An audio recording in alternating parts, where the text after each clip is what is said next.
இன்னைக்கு சப்ளிமெண்ட்ரியில இந்த இதில் பாருங்க, நம்ம ஒரு ஒரு இது பார்த்தோம் இல்லையா, பாவனோ நிலை. இந்த பாவனோ நிலைன்றது ஏன்னா எனக்கு சில விஷயங்கள் வந்து சில நேரத்தில் மட்டும்தான் ஞாபகம் வரும். அது என்கிட்ட அதை நான் உங்களுக்கு முதல்ல சொல்லியிருக்கேன். அது என்னுடைய பலமா பலவீனமான்னு தெரியல. சில விஷயங்களை சில நேரத்தில் ஞாபகம் வரும்போது தான் அது நல்லா வரும். இப்போ இந்த ஸ்லோகத்தை படிக்கும்போது தான் இந்த அந்த அணிலன்னு வந்து பாருங்க, பாவனோ அணில மாயில சிக்க வச்சு அப்புறம் உங்களை தெரிய வைக்கிறது. இதை கொண்டு போது எனக்கு குசேலரோட கதை டக்கு ஞாபகம் வந்து சரி, அது ஞாபகம் வரும்போது சொல்லிடலாம். இதுல குசேலர் கொஞ்சம் ஒரு பிட்டு அவரை எப்படி எல்லாம் மாயில சிக்க வச்சு மறுபடியும் கிருஷ்ணன் விளையாட்டு கட்டினான்றது வந்து இதை படிக்கும்போது இதை சொல்லும்போது எனக்கு டக்குன்னு அதுதான் எனக்கு மனசில் தோணிது. இந்த ஸ்லோகத்தை சொல்ல ஆரம்பிக்கும் போது அது சொல்லிடலான்ட்டு, இல்லாட்டா அப்புறம் எனக்கு ஞாபகம் இருக்கும்போது கதை தெரியாது. சாந்திபதி முனியோட ஆசிரமத்துல குசேலரும் கிருஷ்ணனும் ஒன்னா படிச்சவங்கன்னா ஆசிரமத்தில் படிக்கிறதுனா சும்மா ஆசிரமத்தில் உட்காந்து பாடம் படிச்சுட்டு அவங்கவுங்க வீட்டுக்கு போயிடுறதுன்றதெல்லாம் கிடையாது. குருகுலம் அங்கேயே தங்கி இருக்கணும். சாந்திபதி ஆசிரமத்தில் அவங்களுக்கே தங்கி இருக்கணும். குருவுக்கு சேவை செய்யணும், குரு பத்தினிக்கு சேவை செய்யணும். அவங்க என்னென்ன கேட்குறாங்களோ அந்த பொருளெல்லாம் எடுத்துகிட்டு வந்து கொடுக்கணும். அவங்களுக்கு தேவையான சமையலுக்கு தேவையான வீட்டு வேலைக்கார மாதிரி தான் இருக்கணும். குரு வீட்டில் குருவோட தேவைகளை எல்லாம் பூர்த்தி செய்யணும் அவங்க.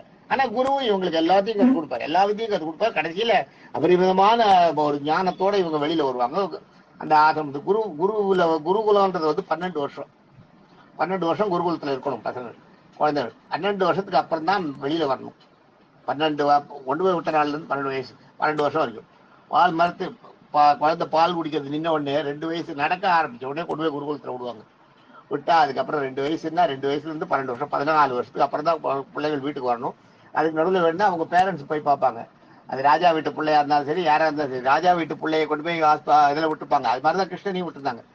ராஜா வீட்டு பிள்ளையும் விட்டுருப்பாங்க, அந்த ஊரை வந்தனர் வீட்டு பையனையும் விட்டுருப்பாங்க, வைசியர் வீட்டு பையனையும் கொண்டு போய் குருகுலத்தில் விட்டுருப்பாங்க. அங்கே எல்லாம் ஒன்று தான். இவங்க சொல்கிறாங்களே இந்த சமத்துவம் அது அந்த காலத்துலேயே அங்கே இருந்தது, அப்பயும் இருந்தது, எல்லாம் சமத்துவம் இருந்தது. ராஜா வீட்டு பிள்ளைய அரசகுமார்னு நம்ம குரு வந்து அடிப்பார், தண்டத்தில் அடிப்பார், தண்டனை கொடுப்பார், வெயிலில் நிற்க சொல்லுவார், முட்டி போட சொல்லுவார். மணல் இருக்கு இல்லையா, மணல் மூட்டையை தூக்கிட்டு ஓடுறது. இப்போ மிலிட்டரியில் கொடுக்குறாங்களே இந்த பனிஷ்மெண்ட் எல்லாமே நம்ம மனு தர்மத்துல இருந்து எடுத்துட்டது தான். மணல் மூட்டைய தோல்ல வச்சு காட்டை வந்து ஒரு சுத்திட்டு வர சொல்லுவாங்க. நிற்காத சுத்தணும். 3 நாழி 4 நாழி 8 நாழின்னு கணக்கு இருக்காது தண்டனை. அதெல்லாம் குரு அந்த காலத்துல கொடுத்துருக்காரு சிஷியர்களுக்கு கொடுத்து. அதாவது அவங்கள வந்து நேர்மைப்படுத்துறது. எப்பயுமே ஒண்ணு தெரிஞ்சுங்க, ஒரு தவறு வந்து நடந்த அப்புறம் தட்டி கேட்கிறவன் வந்து நடந்த அப்புறம் அதுக்கு அது என்ன தவறுன்றதை பார்த்து தண்டனை கொடுக்குறவன் வந்து அரசன். தவறை செய்யாமலே திருத்தத்துக்கு தண்டனை கொடுக்குறவங்களுக்கு பேர் வந்து ஆசிரியர். ஒரு ஆசிரியன் தான் அதை மட்டும்தான் தவறு செய்யாம இருக்கிறத தவறு செஞ்சிடக்கூடாதுன்றதுக்காக தண்டனை கொடுக்குறது. பசங்களுக்கு சின்ன வயசுல அவங்க கேட்ட அந்த ஒரு பக்கத்து பையனோட பேக்ல இருந்து பேனா ஒரு பையன் திருடிச்சாருன்னா பாஜா சும்மா இருக்கக்கூடாது. அதுக்கான தண்டனை அந்த பையனுக்கு கொடுக்கணும். வெளியில வெயில நிற்க வச்சு கிளாஸ் அந்த ஸ்கூலே பாக்குற மாதிரி என்ன தப்பு பண்ணான்றதை கேட்டு அந்த ஸ்கூல் பசங்க எல்லாம் ஒருத்தருக்குள்ள அவன் பேக்ல இருந்து பேனா எடுத்துட்டாண்டா எல்லாரும் தெரிஞ்சு எல்லார்ட்டையும் அடிபட்டு அவுப்பாடப்பட்டு அசிங்கப்பட்டு கேவலமாயி நம்ம இந்த காரியத்தை செஞ்சதுனால எவ்வளவு பெரிய நமக்கு அசிங்கம், எவ்வளவு பெரிய நஷ்டம், செய்யலாமான்னு தப்புன்றது அப்புறம் தெரிவிட்டோம். முதல்ல அது அப்ப தெரியும். அதுதான் குருன்றது. அது மாதிரி பண்ணினா நாளைக்கு வேற எதையும் திருடவே மாட்டான். தப்பு செய்யறதுக்கு முன்னாடியே திருத்தத்துக்கு தப்பு செய்யாம இருக்கணுங்கிறதுக்காக தண்டனை கொடுக்கறவன் வந்து ஆசிரியர். தப்பு செஞ்ச அப்புறம் செஞ்ச தப்புக்காக தண்டனை கொடுக்கறவன் வந்து அரசன். இப்ப வந்து கவர்மெண்ட் போலீஸ். அதுதான் அதை நல்லா தெரிஞ்சுக்கணும். அதனால வாத்தியார் அடிக்கிறான்றது வந்து தேவையான ஒண்ணு. வாத்தியார் அடிச்சாதான் பசங்க சீர்திருத்தி ஒழுங்கா வளரும். அது எங்கேயோ போயிட்டு பாருங்க விஷயம். இந்த மாதிரி குருகுலத்துல வந்து இந்த பசங்க கிட்ட வந்து ரொம்ப நல்லா குருகுலத்துல இருக்க 2 பேரும் சாந்திபனி முனி ஆசிரமத்துல குசேலருக்கு பேர் சுதாமன்னு பேரு. குசேலரும் கிருஷ்ணனும் ஒன்னா படிச்சவங்க. அந்த மாதிரி படிக்கிறப்ப குருவுக்கு வந்து காட்டுல போய் சொல்லி வெட்டிக்கு சொல்லுவாங்களாம். சுள்ளி எல்லாம் ஒடிச்சு கொண்டு மறுநாள் வரை வீட்டுல விறகு அடைக்கிறதுக்கு குரு பத்திரிக்கை சுட்டி விறகு வெட்டி கொண்டு கொடுக்கணும். இதெல்லாம் அவங்க வேலை. அது சொல்லி பொறுக்கிறதுக்கு போறாங்க பார்த்தீங்களா. கிருஷ்ணனுடைய மாயை ஒரு நாள் பெரிய காத்தும் மழையமா வர வச்சிட்டாங்க. பெரிய மழையமா வர வச்சா எப்பயுமே காடுகள்ல எல்லாம் போய் மாட்டிட்டா பெரிய மழை இது மாதிரி நேரத்துல எல்லாம் பாத்தீங்கன்னா துஷ்ட மிருகங்கள் வந்து மரத்தடியில ஓரத்துல மழைப்படாத இடத்துல ஒதுங்கும். பாம்பு புலி சிங்கம் கரடி எல்லாமே மரத்து ஓரங்கள்ல தான் வருவோம். பொட்டல்ல எங்கேயும் போய் இருக்காது. அதனால என்ன பண்ணுவாங்கன்னா, இந்த மாதிரி ஒரு ஆபத்து, காட்டுல ஆபத்து வந்துச்சுன்னா உடனே மரத்து மேலதான் ஏறி உட்காந்துப்பாங்க. அப்பதான் காட்டு மிருகங்களோட தொந்தரவு இருக்காது அங்க. அதனால மரத்து மேல ஏறி உட்காந்து, அது மாதிரி கிருஷ்ணன் ஒரு மரத்துல ஏறிப்பாரான், குசேலர் ஒரு மரத்துல ஏறிப்பாரான். காத்து பயங்கர காத்து அடிக்கும் போது, அந்தபடி கத்துவாரான் கிருஷ்ணன். விதவிதமான குரலை எல்லாம் எழுப்பி, சாதாரணமாவே குசேலர் வந்து ரொம்ப பயந்த சுபாவம், பிராமண வீட்டு பிள்ளை, பயந்த சுபாவம். குசேலரை வேணும்னு வெறுப்பேற்றதுக்காகவே கண்ணா அப்படின்னாலும் கண்டபடியான ஒரு சவுண்டை எல்லாம் காட்டுல உருவாக்குவாராம். உருவாக்கி வந்து குசேலர் வந்து நடுங்கி போய், கிருஷ்ணா எங்க இருக்க, பயமா இருக்கு எனக்கு, கிருஷ்ணா கிருஷ்ணான்னு கத்துவாராம். இவர் பக்கத்து மரத்துலயே உட்காந்துட்டு பேசுவான், அமர் போறான் கத்த விட்டுட்டு. அது மாதிரிலாம் ரொம்ப அழோடு வரான். அது வந்து கிருஷ்ணனுடைய மாயை, மாயில சிக்க வைக்கிறது. அப்புறம் அந்த காத்தெல்லாம் நின்று போனே இங்கிருந்து, என்ன குசேலா பயந்துட்டியா வா போலான்னு வரோம், சுதாமா பயந்துட்டியா வா போலான்னு வரான். மாயில சிக்க வச்சு மறுபடியும் வெளியில கொண்டு வந்து, அதே மாதிரி அந்த காட்டுல எல்லாம் இது பண்ணும்போது என்னன்னா, ஏறி மரத்து மேல உட்காந்து போறாங்க. ஒரு தடவை பெரிய புயல மழையை கொண்டு வர வச்சுட்டாராம் காட்டுல இருக்கும்போது. இது இத்தனையுமே குசேலோபாக்கியத்துல இருக்கு. குசேலோபாக்கியத்துல இருக்கு. அந்த விஷயத்தை தான் நான் சொல்றேன். பெரிய மழை காட்டுல, புயலும் மழையுமா அடிக்கிறான். ஆளுக்கு போய் ஒரு மரத்துல ஏறினாராம். முதல்ல வந்து குசேல ஏறின மரத்துல ஏறினாராம். கிருஷ்ணன் ஏற வந்தாராம். வந்துட்டு டக்குனு கொஞ்சம் போக 5 நிமிஷம் காணாம போயிட்டாராம். பார்த்தா கீழே ஒரு புலி வந்துட்டான். பார்த்தா கிருஷ்ணன் அந்த பக்கத்துல இன்னொரு மரத்து மேல ஏறிட்டாராம். கிருஷ்ணன் அந்த பக்கம் மரத்து மேல இன்னொரு மரத்து மேல இருக்காரு, சுதாமா இன்னொரு மரத்துல இருக்காரு. இங்க வந்து கீழே சுதாமா இருக்கிற மரத்துக்கு கீழே புலி இருக்கிறது. புலி சுதாமாவை பார்த்துட்டு மேல குசேல உட்காந்துக்கிறத பார்த்துட்டு உருமருது. குசேலர் மேல இருந்து அப்படியே பார்த்துட்டு பயந்துட்டு, சாதாரணமாவே குதிரை அடிக்கி குசேலர் பயங்கர நடுக்கம், கைகாலெல்லாம் உதறது. கிருஷ்ணா எங்க இருக்க, கிருஷ்ணா எங்க இருக்க, கீழே புலி வந்துட்டு, எனக்கு ரொம்ப பயமா இருக்கு, என்னை காப்பாத்து, என்னை காப்பாத்து கிருஷ்ணா, நான் உன்னோட ஃப்ரெண்டு இல்லையா, என்னோட நண்பன் இல்லையா, நீ காப்பாத்துறா கிருஷ்ணா காப்பாத்துறான்னு கத்துறான். அவர் வந்து கிருஷ்ணன் வந்து இன்னொரு மரத்து மேலே ஏறிட்டு அப்படி இருக்கட்டும் பார்க்கலாம்னு சொல்லிட்டு, திடீர்னு கிருஷ்ணன் வந்து, சுதாமா எனக்கு பக்கத்துல பெரிய பாம்புடா என்ன முழுங்க வருதுறான்னாராம். உடனே இந்த குசேலனுக்கு எங்க இருந்துதான் அந்த வீரம் வந்ததோ தெரியல, அங்க இருந்து அப்படியே மரத்து மேல இருந்து அந்த புலி மேல குதிச்சு எகிரி தாண்டி தர ஒண்ணுமே தெரியாத போய் இன்னும் புலி வரட்டு வரலாம், ஓடி போய் கிருஷ்ணன் இந்த மரத்து மேல ஏறி கிருஷ்ணன் கிட்ட போய், எங்கடா பாம்புன்னா, நான் சும்மா சொன்னேன். இந்த குசேலன் அவ்வளவு பயந்துருந்த குசேலன் கிருஷ்ணனுக்கு ஒரு ஆபத்துன்னு உடனே அப்படியே தாங்க உயிரியே மறந்துட்டாராம். புலி கீழே இருக்கு, புலி மேலேயே குதிச்சு ஓடினாராம். அப்புறம் பார்த்தா புலியையும் காணும், பாம்பையும் காணும். அங்க போனா பாம்பு இல்லை, நான் சும்மா சொன்னேன். அப்புறம் இது மாதிரி என்ன பயமுறுத்துறியான்னு குசேலன் வந்து திட்டிட்டு கிருஷ்ணனை அப்புறம் வந்தாலும் 2 பேரும் இதுக்கு வந்தாலும். எதுக்குன்னா, முதல்ல மாயையை உருவாக்குறது, மாயையை உருவாக்கி ஒரு பயமுறுத்துறது, அதுக்கப்புறம் அந்த மாயையை தெளி வைக்கிறது. இதுவே பிற்காலத்துல குசேலருக்கு வந்து நிறைய 27 நட்சத்திரங்கள் சொல்றோமே, இந்த 27 நட்சத்திரங்களும் குசேலரோட குழந்தைகள் தான். இன்னைக்கு நமக்கு இருக்கிற 27 நட்சத்திரங்களும் குசேலருடைய குழந்தைகளோட பேரு. அந்த 27 குழந்தைகள் குசேலருக்கு பின்னாடி பிற்காலத்துல ரொம்ப வறுமையாயிட்டா, ரொம்ப வறுமைன்னா தாழ முடியாத வறுமை. 27 குழந்தைகள், சாப்பாட்டுக்கு இல்லாத, தண்ணி இல்லாத, அறையும் குறையுமா வாழ்ந்து அவஸ்தப்பட்டு இருக்காங்க. அப்ப ஒரு நாள் குசேலருடைய மனைவி சகுந்தரா பேர் என்ன பண்ணா, இதை இடிச்சு கொஞ்சோண்டு அவல் நெல் இருந்துதான், அந்த இது வயல்ல பொறிக்கணும் அந்த அரிசி, அதை வந்து இடிச்சு நெல்லாக்கி அதை அவலாக்கி கிருஷ்ணன் குசேலர்கிட்ட கொடுத்துட்டு போய் ஒரு கிருஷ்ணனை பார்த்துட்டு வாங்க, எப்படியாவது பார்த்து சொல்லிட்டு வாங்க, நம்ம கஷ்டம் தீராது, ஏதாவது கொஞ்சம் ஹெல்ப் பண்ணுவார், எப்படியோ நீங்க போக மாட்டேங்க, இவர் போக மாட்டேன்ட்டாரான். இவர் குசேலர் வந்து, நான் கிருஷ்ணன் போய் பார்க்க மாட்டேன், ஓ பெரிய ராஜா துவாரகை, அவன் எவ்வளவு பெரிய அரசன், நான் சாதாரண பிச்சைக்கார மாதிரி இருக்கேன், நான் இப்போ போய் நான் எங்க அவனை பாக்குறது, அவனை போய் பார்த்து அவங்ககிட்ட எல்லாம் நான் ஒன்னும் கேட்க மாட்டேன், எனக்கு கிருஷ்ணனோட ஃப்ரெண்ட்ஷிப் இருக்கு, நான் அன்பு இருக்கு, அது போறேன்ட்டாரான், போக மாட்டேன்ட்டாரான். ஆனா சகோதரா தான் ரொம்ப வற்புறுத்தி போகணும், நீங்க கட்டாயம் போகணும்னு சொல்லி குசேலர் வந்து வற்புறுத்தி அனுப்பினாராம். வற்புறுத்தி அனுப்பினாலும் அனுப்பும் போது இந்த கொஞ்சம் ஒரு பிடி நெல்லை எடுத்து அவளை அடிச்சு, அதாவது அவரோட துணியில, அது கொண்ட கந்த துணி, அதுல போட்டு கட்டி அதை கொண்டு எடுத்துட்டு போய் கூடு கிருஷ்ணன் கிட்ட. இவனை எடுத்துன்னு போறான், ஒரே வேஷ்டி எல்லாம் கிழிஞ்சும் கிடக்கு, நல்ல வேஷ்டி எல்லாம் கிடையாது. அந்த மாதிரி ஒரு கந்தல் வேற ஒரு இதை பண்ணிட்டு போய் அங்க போய் நேரா போறாரு துவாரகைக்கு. போய் வாசல்ல நின்று உள்ள போற, வாசல் யாரும் விட மாட்டேங்கிறான். அந்த இடத்துல ஒரு பாட்டு கூட இருக்கு, உப்புரில் உள்ளோர் வேற அந்த பேரை குசேலன் என்று எம்பினானேன்னு வரும். அந்த இடத்துல நின்று ஒரு போக மாட்டேங்கிற குசேலர், நான் கிருஷ்ணனை பார்க்கணும்னு. அந்த 2 வாய்க்கால்னா, கிருஷ்ணன் நீ போய் கிருஷ்ணனை பாக்குறதா, அவர் எவ்வளவு பெரிய ஆள் தெரியுமா, நீ பஞ்ச பராதி மாதிரி இருக்க, நீ எங்க கிருஷ்ணனை பார்க்கறது, கிருஷ்ணன் எல்லாம் பார்க்க முடியாது, ஓடு ஓடுன்றான். இவர் போகவே மாட்டானா, நான் கிருஷ்ணன் வரும்போது வெளியே வரும்போது பாக்குறேன், நான் இங்கேயே உட்காந்துக்கிறேன், வாசல்ல உட்காந்துட்டு குந்திட்டு உட்காந்துட்டு அப்படியே சுயண்டு சுயண்டு விழுறான். இந்த ரெண்டு வாய் பாகத்துல 2 பேர் அந்த மெய்கா பாகத்துல ஒத்தனுக்கு வந்து கொஞ்சம் இந்த இறக்கம் வருதான்.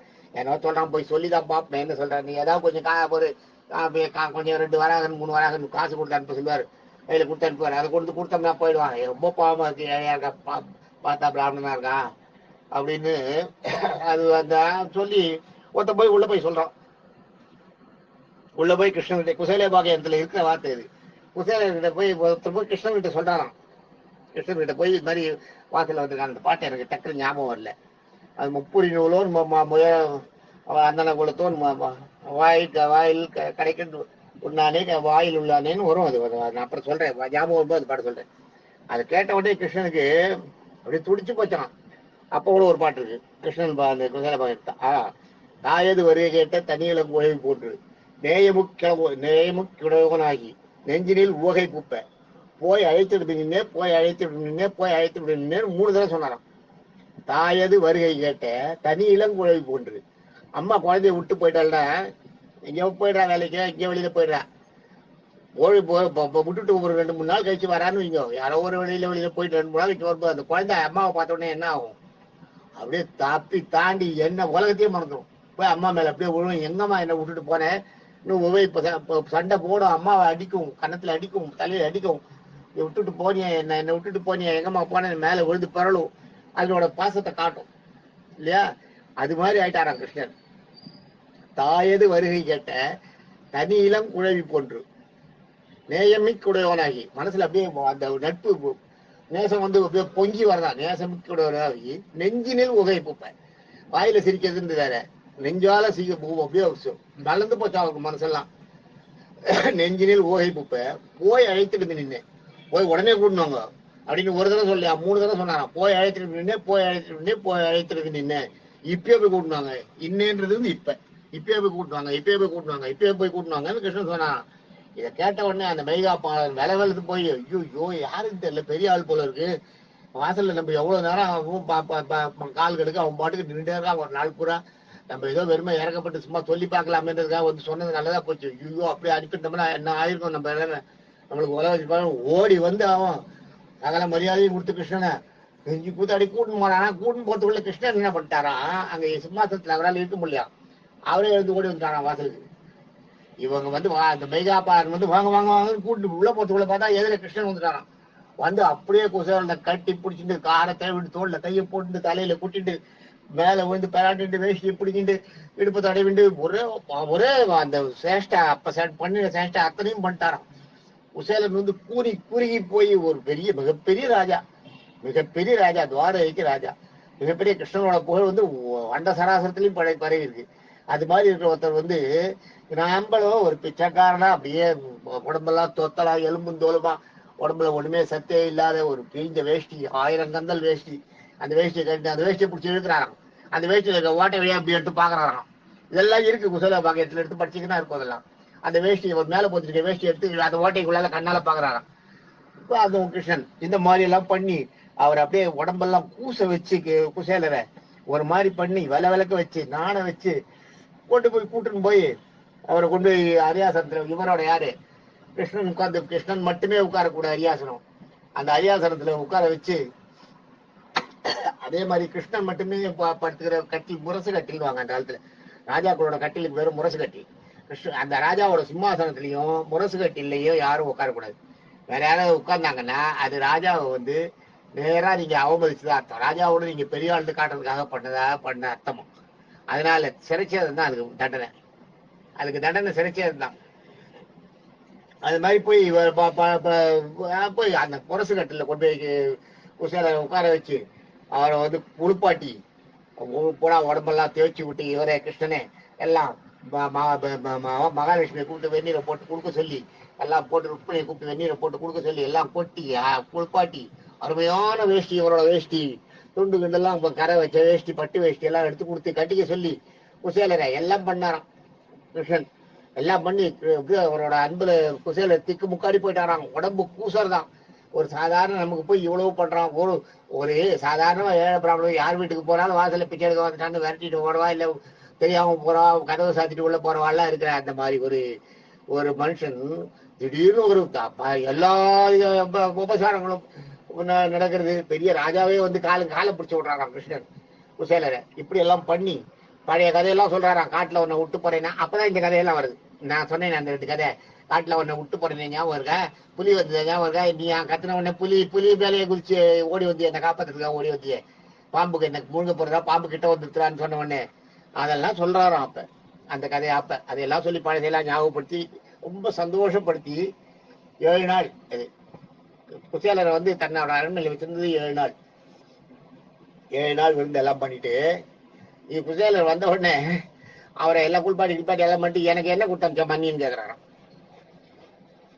குசேலரோட ஒய்ஃப் மன்னின்னு அண்ணன் குசேலர் வந்து கிருஷ்ணனோட குசேலர் வயசுல பெரியவர். மன்னி எனக்கு என்ன கொடுத்தா அப்படின்ட்டு பாக்குறாரு. இது என்ன மூட்டை வச்சிருக்க என்னமோ துண்டில தான் கட்டிட்டு இருக்க நீ, அது மாதிரி இந்த மூட்டையை காட்டுனா இவரா மறைக்கிறாராம். அது திரும்ப அவள் அதுல கண்ணில் காட்டக்கூடாது. அங்க 1000 சேவகர்கள் எல்லாரும் இருக்கா, ருக்மணி வேற இருக்கா பக்கத்துல.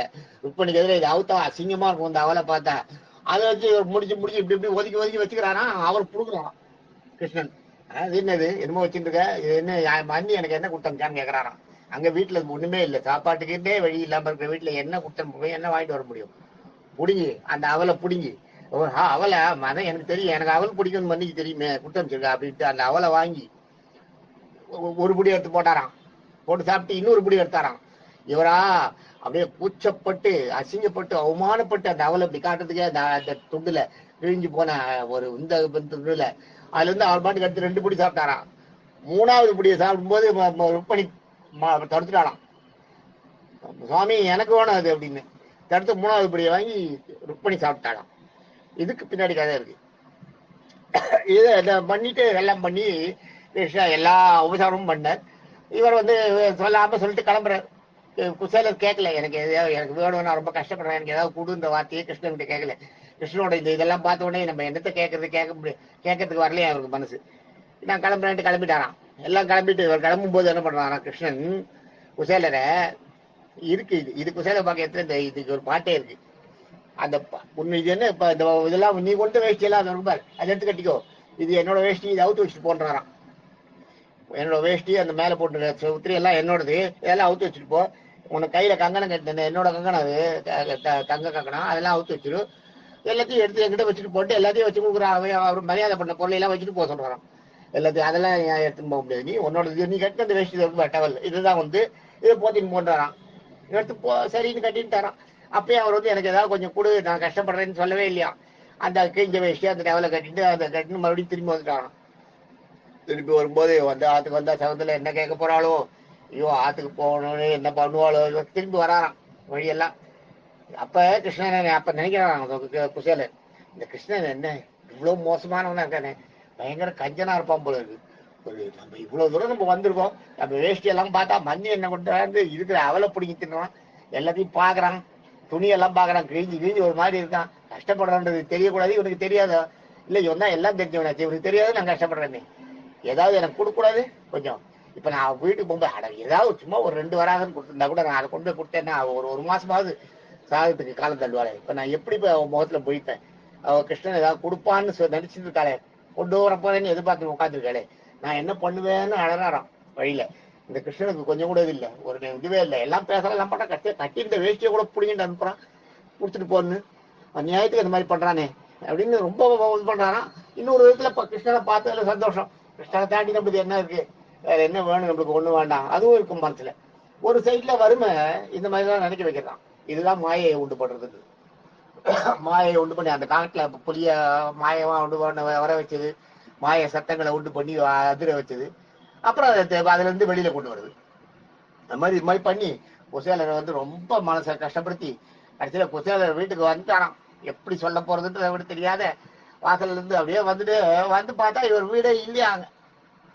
பெரிய அரண்மனை ஒண்ணு இருக்கும், அரண்மனையில இருக்கு. இது என்ன நம்ம வீடு என்னாச்சு, எங்க இருக்கு, இடம் மாதிரி வந்துட்டோமான்னு திணறாராம். அப்ப இவரோட ஒய்ஃப் பாத்துருவாளா சௌந்தரா, சுவாமி வாங்க வாங்க வாங்க வாங்க, நீங்க போய் கிருஷ்ணன் கிட்ட கேட்டது, கிருஷ்ணன் எவ்வளவு எல்லாம் கொடுத்துருக்காரு நமக்கு, உங்ககிட்ட சொன்னாரா, உங்களுக்கு என்ன கொடுத்தாரு, பாருங்க இதெல்லாம் கிருஷ்ணன் கொடுத்ததுதான், எல்லாம் வந்துருச்சு எனக்கு, அப்படியே எல்லாம் உருவாயிடுது அப்படின்றாலாம். அப்பதான் குசேலர் பார்த்தாராம், பசங்கள்லாம் வந்து உடம்பெல்லாம் ஆபரணமா 27 பசங்களுக்கும் பெரிய பணக்கார வீட்டு பையன் மாதிரி பசங்க மாதிரி வீடெல்லாம் தங்கத்துல மாளிகையா, தங்க தூணம் வீடெல்லாம். அப்படியே செல்வத்தை வந்து அதுதான் அவன் என்ன பண்ண, அந்த குபேர செல்வம்னு அந்த 3 செல்வத்தையும் சங்கநிதி பதுமநிதி பேரு, சங்கநிதி பதுமநிதி ரெண்டையுமே அந்த ஒருபடி அவல் வாயில போட்டா பார்த்தீங்களா. முதல்ல ஒருபடி அவல் போட்டப்ப சங்கநிதி எல்லாம் குசேலனோட அரண்மனைக்கு குசேலனோட வீட்டுக்கு போகட்டும்னு அனுப்புறாரு. அடுத்து இன்னொரு படி அவலை போடும்போது பதுமநிதி நிதி செல்வத்துல இது 2 இது பதுமநிதி இருக்கு, அதையும் அதையும் அனுப்புறாராம். இந்த 3வது படியை போட்டா இந்த துவாரையே குசேலனுக்கு அடிமையாயிடுமா, கிருஷ்ணனே அடிமையாகிறதுக்கு அந்த இதை தான் பண்ணியிருந்தாரா அவர் அந்த 3வது. அப்பதான் ருக்மணி வந்து தடுத்து, ஐயோ இவர் பண்ணது ரொம்ப அதா போறது, அப்புறம் வந்து எல்லாமே நம்ம வந்து குசேலரோட கண்ட்ரோல்ல வந்துருவோம், குசேலர் தான் நம்மளை எல்லாம் வழி நடத்துன்ற மாதிரி ஆயிடும், அது சரியா இருக்காது, இவர் எவ்வளவு பெரிய இதெல்லாம் வச்சுட்டு இவர் நட்புக்கு காட்ட வேண்டியதா, இவ்வளவு பண்ணக்கூடாது. அப்பதான் ருக்மணி வந்து தடுத்துருவாள் அதை புரிஞ்சுட்டு, சங்கநிதி பதுமநிதி போனதோட போறோம் அப்படின்ட்டு கையை தடுத்து பிடிங்கி அந்த அவலை அவ வாங்கி சாப்பிட்டுருவாளாம் 3வது படி அவலை. அதுதான் அதுக்காக தான் அந்த 3வது படி அவலை அவ சாப்பிட்டது. இந்த 2 படி அவல் சாப்பிடும்போது இங்க வந்து குசேலரோட இது வந்து கோபுரமா வசந்து போச்சு வீடு. வந்து பார்த்த உடனே பார்த்தாராம் குசேலர், எல்லா பசங்கள்லாம் என்ன இருக்கு, ஒய்ஃப் என்ன இருக்கா. குசேலர் அப்படியே பார்த்தாராம், என்ன வேணும் கிருஷ்ணா, எனக்கு இதெல்லாம் வேணாம், எனக்கு நீ தான் வேணும் அப்படின்ட்டாராம். உடனே அப்படியே கண்ணில் தழும்ப அப்படியே விக்கிச்சு போய் நின்று, கிருஷ்ணா எனக்கு இதெல்லாம் வேண்டாம், இந்த சங்கநிதி பதுமநிதி எல்லாம் இந்த செல்வத்தை காப்பியா, என்கிட்ட வந்து எனக்கு எவ்வளவு பெரிய மாயை உண்டு பண்ணி நீ என்னை வந்து அந்த அத்தனை பேருக்கு நடுவில் என்னை எவ்வளவு அசிங்கப்படுத்தினேன், நான் கூச்சப்பட்டேன், உன்னை பார்த்து நான் கூச்சப்பட்டேன், கூச்சப்படலாமா, எனக்கு எவ்வளவு பெரிய மாயை நீ உண்டு பண்ண உடம்புல, இந்த மாதிரி என்ன பண்ணினே நீ எப்படி பண்ணின, எப்படி என்ன குளிப்பாட்டி இருக்கு, என்ன எல்லாத்தையும் கொடுத்த, எல்லா சாதங்கள்லாம் வயறார போட்டேன், கடைசியில வண்ணி கொடுத்தது எங்க, நீ வேஷ்டியை பிடிங்கின அந்த அவலை அவ கொடுத்து இடிச்சு கொடுத்த அவலை போய் வாங்கி அப்படி தின்ன, இதை கொடுக்கறதுக்கு தான் நீ அந்த அவலை வாங்கி அப்படி சாப்பிட்டியா, எனக்கு என்னோட கந்த வேஷ்டி அதையெல்லாம் எடுத்து வச்சிருந்து பத்திரமா வச்சிருந்து நான் போகும்போது அதை கொடுத்து இதை கட்டின்னு போன்னு சொல்லிட்டு நீ கொடுத்த துணியெல்லாம் வாங்கிட்டியே, வாங்கிட்ட அப்புறம் நான் வெளியில வந்து உன்னை திட்டினேன்னு, எனக்கு ஒண்ணுமே கொடுக்கல இந்த கிருஷ்ணா இந்த மாதிரி பண்ணிட்டானேன்னு, நான் எவ்வளவு உனக்கு இது பண்ணேன், நான் பண்ணது தப்பு, அதை நான் இந்த மாதிரிலாம் நினைச்சேனே, இங்க வந்து பார்த்தா நீ எனக்கு கொடுத்துருக்க பத்தியா, நான் கேட்கலனாலும் என்னோட நிலைமை என்னன்றது உனக்கு தெரியும், சர்வம் கிருஷ்ணார்ப்பணம்ட்டு நான் நினைச்சிட்டு பேசாம வந்தேனா, உன்னை போய் வழியெல்லாம் திட்டின்னு வந்தேன், எனக்கு எதுக்கு இந்த சொத்து சுவெல்லாம் எனக்கு வேண்டாம், என் குழந்தை வேலை என்ன வச்சுட்டியா, என் ஒய்ஃப் என்ன வச்சுட்டியா, போரும் என்னோட வாழ்க்கை போறோம், எனக்கு உன்னுடைய நிழல் தான் வேணும்ட்டு அப்படியே வராந்தத்துல போயிட்டார். அந்த கந்த வேஷ்டியோட அப்படியே தேசாந்திரம் போறதுன்னா ஊரா போறது, அப்படியே எங்கேயோ கால் போன போது போயிட்டு இருக்குது, ஏதோ ஒரு இடத்துல போய் கடைசியில அவனோட காலம் முக்தி அடையும் போது முக்தி அடைக்கிறது அப்படியே போயிட்டான். சார் மறுபடியும் வந்து அந்த செல்வத்துல வந்து உழறதுக்கு நான் விரும்பல, உன்னோட மாயையில நான் மறுபடியும் மாட்டிக்க மாட்டேன், அப்ப நீ எனக்கு அவ்வளவு கஷ்டத்தை கொடுத்து மாயையை கொடுத்த, இப்ப இவ்வளவு செல்வத்தை கொடுத்து ஒரு மாயையை உண்டு பண்ற, அதனால வேண்டாம், எனக்கு என்ன உங்ககிட்ட சேர்த்துட்டு எனக்கு வேண்டான்ட்டு அழறான். அது அந்த அழற பாட்டு மட்டும் 18 பாட்டு. குசேலருக்கு வந்து இந்த செல்வம் வந்த உடனே அவங்க ஒய்ஃபு பசங்கள்லாம் சந்தோஷமா இருக்கிறத பார்த்து இவர் வந்து கதறாராம் அப்படியே, ஆகா எவ்வளவு பெரிய மாயையை உண்டு பண்ணியிருக்கேன், இந்த மாயையில நான் வந்து மாட்டிக்க மாட்டேன், நான் போய் இந்த செல்வத்தை எல்லாம் அனுபவிக்க மாட்டேன் அப்படின்னு சொல்லி ரொம்ப பதறாராம். 18 பாட்டு குசேலர் வகையத்துல உட்காந்து. அதெல்லாம் எனக்கு ஒரு நேரம் ஞாபகம் ஒன்று சொல்றேன், நான் அதெல்லாம் ரெடியா ப்ரிப்பேர்டா எல்லாம் நான் பார்த்து வச்சுலாம் சொல்றது இல்லை எப்பயுமே, அதனால எனக்கு தெரியல. அதனால அதுதான் இந்த அணில உங்களுக்கு இது வந்து பாருங்க 87வது ஸ்லோகத்துல பாவனோன்னு இல்லை, அதான் உங்க வந்து மாயையை உண்டு பண்ணி உங்களை அந்த மாயைக்குள்ள போய் செக்கி செதற வச்சு உங்களை திண்டாட வச்சு அதுக்கப்புறம் பழிச்சு அந்த மாயையை விளக்குறது, இது கிருஷ்ணனோட லீலைகள்ல ஒண்ணு. இன்னைக்கு இது வந்ததுனால இது சொன்னேன். உங்களுக்கு இது மாதிரி கிருஷ்ணனோட பேர் இருக்கு பார்த்தீங்களா, 1000 திருநாமங்கள், 1000 திருநாமங்களுக்கு பின்னாடியும் ஒவ்வொரு கதை இருக்கு. அந்த திருநாமங்கள் எப்படி கிருஷ்ணனுக்கு பொருந்துன்றதை சொல்றது, அது வந்து நம்மளால முடிஞ்சா பார்ப்போம். அப்புறம் இந்த 1000 நாமங்கள் சொன்ன மாதிரி அது வந்து டெய்லி ஒவ்வொரு நாமத்துக்கும் 1000 நாள் ஆகும், கிட்டத்தட்ட 3 வருஷம் 3 வருஷத்துக்கு ஆகிடும். 3 9 3 18 இல்லையா, 3 வருஷம் ஆகிடும். 3 வருஷம் 2 மாசம் ஆகும் அதை சொல்லி முடிக்கிறதுக்கு. 1000 திருநாமங்களுக்கும் ஒவ்வொரு நாமத்துக்கும் ஒரு கதை உண்டு பின்னாடி, எப்படி அந்த நாமம் கிருஷ்ணனுக்கு பொருந்தும் அப்படின்றத சொல்ற கதை பார்ப்போம். முடிஞ்சா அதை செய்ய முடியுமான்னு பார்க்கலாம். எல்லாம் வரவேற்பு எப்படி இருக்கு, நம்மளால முடியுமா, எல்லாரும் இருக்குமா, எல்லாரும் இந்த குரூப்ல இதே மாதிரி இருக்குமான்றதெல்லாம் பார்த்துட்டு அதுக்கப்புறம் அதை பத்தி முடிவு பண்ணுவோம். தேங்க்யூ. இன்னைக்கு கொஞ்சம் நீளமாயிடுச்சு. இருந்தாலும் இந்த குசேலரோட இந்த இது நம்ம தெரிஞ்சுக்க வேண்டியது. அணில அதான் அணிலக்காரோட தானே. அது வந்து பாவனோ நில வந்ததுனால இதை சொல்ல முடியாது. தேங்க்யூ.